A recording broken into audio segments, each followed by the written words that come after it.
welcome to the Star Magic Spotlight Presscon, ang kapamilya Big Four ng Pinoy Big Brother Celebrity Collab Edition 2.0!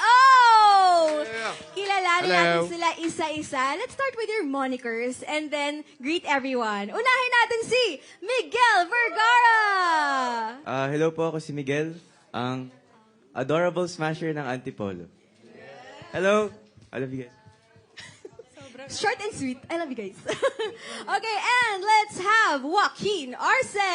Hello po, ako po si Joaquin Arce, ang rising dreamer ng Muntinlupa. At maraming salamat muli sa lahat ng mga beses na pinagtanggol niyo po ako. Maraming salamat. I love you guys also. And next, we have Crystal Mejes. Hello everybody, I'm Crystal Mejes, ang wishful waray ng Samar. Short. Hello everyone! And lastly, we have Lela Ford.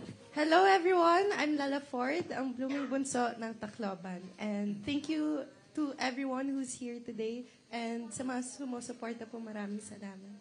Yay, guys! Nakapamilya Big Four is here!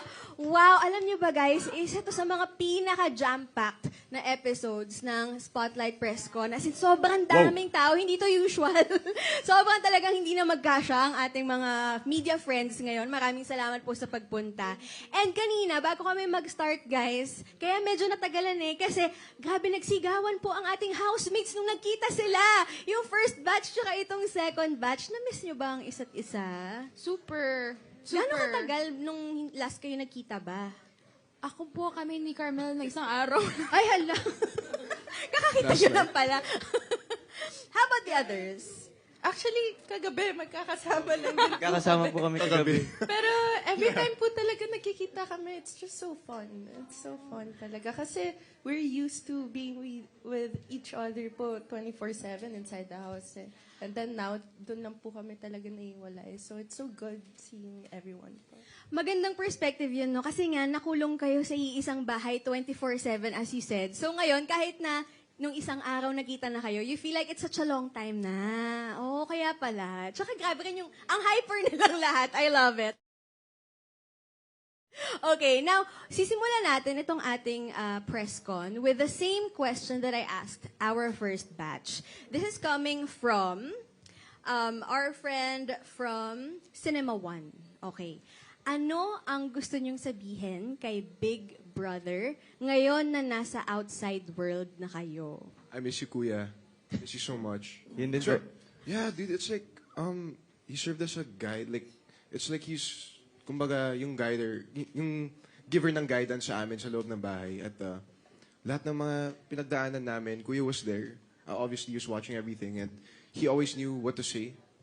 So, you know, in contrary to yung mga beses na, you know, medyo nakakatakot siya or, you know, but mas lamang yung miss namin sa kanya. Like, we really miss Kuya. So.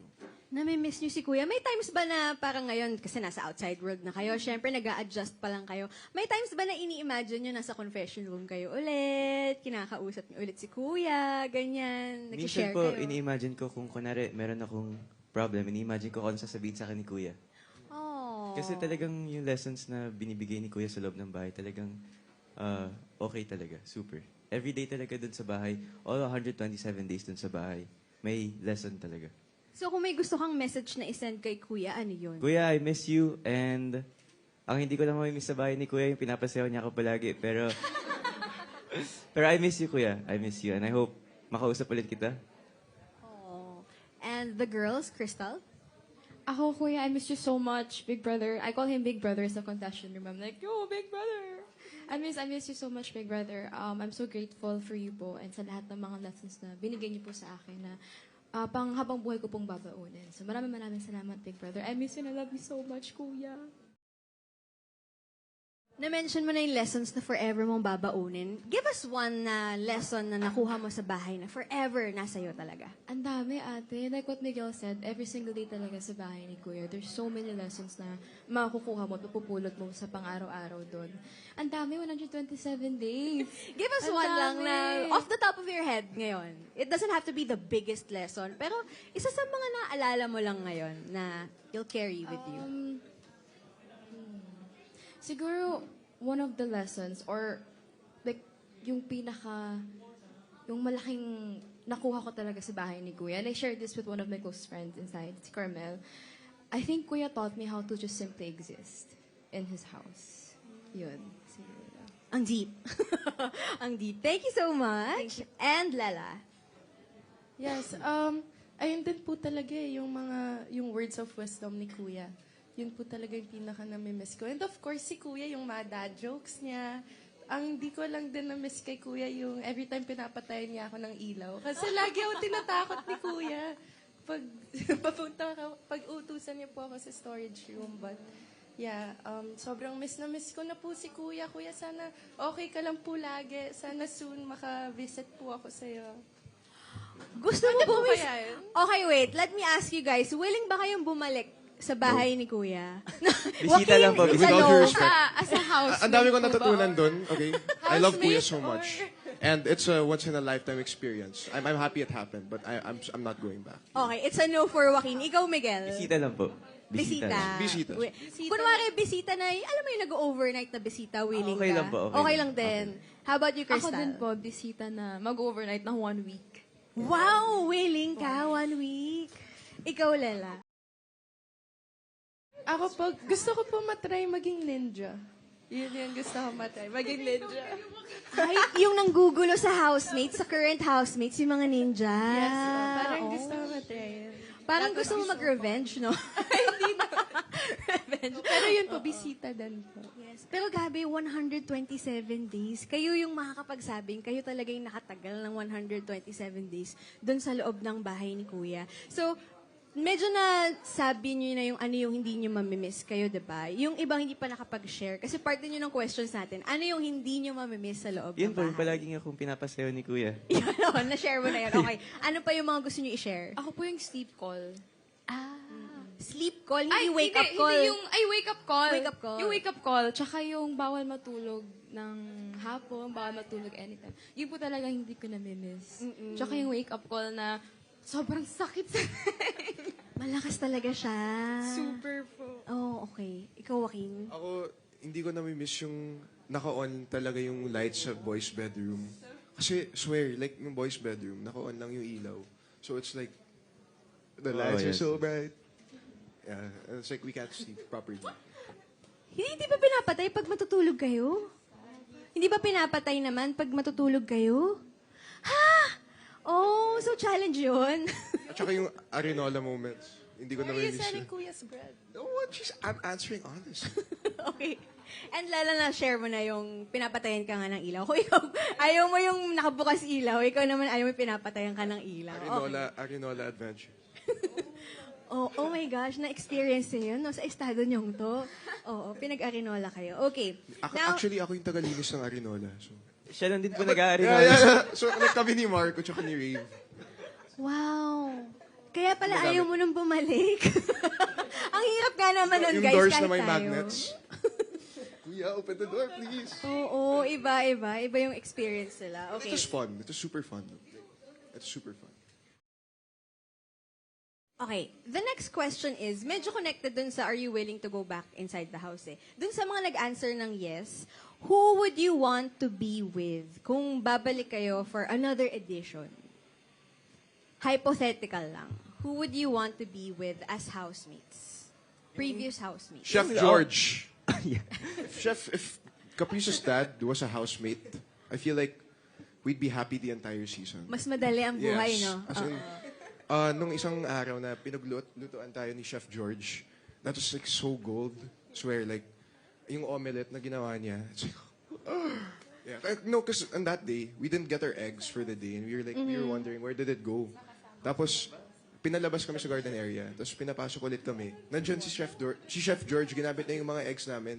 And like, he used such simple ingredients to make like, napakagandang meal, bro. And like, I swear, if Chef George was a housemate, I'd be happy the entire season. So, I'd wanna see it. Let me get this straight. Willing kang bumalik sa bahay ni Kuya kung housemate din si Chef George, ang tatay ni Caprice. Yes. Wow, George- ganun Chef kasarap George, yung luto yeah. ni Chef George, Super, ah. super. Willing kang bumalik, okay. Like where Chef George is right now, he really deserves it because he's such a talented chef.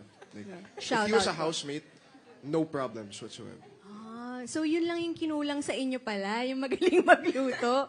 Okay. Kayo guys, sinong gusto nyo isama if ever? Ako po siguro si Tita Melay. Siya Oh my talaga. gosh! Sobrang tawang-tawa ako kay Tita Melay. Sorry, wait, ex-housemates nga, diba? Oo, kahit sinong ex-housemate. Kahit Oo. from... Yeah, kahit anong edition. Pwede, okay. sige. Ayun, si Tita Melay po. Alam mo, I love hers. natanong na rin siya niyan before. Sabi niya, willing siya kasi mahal na raw yung kuryente. So, isama daw yung buong pamilya niya sa loob ng bahay ni Kuya.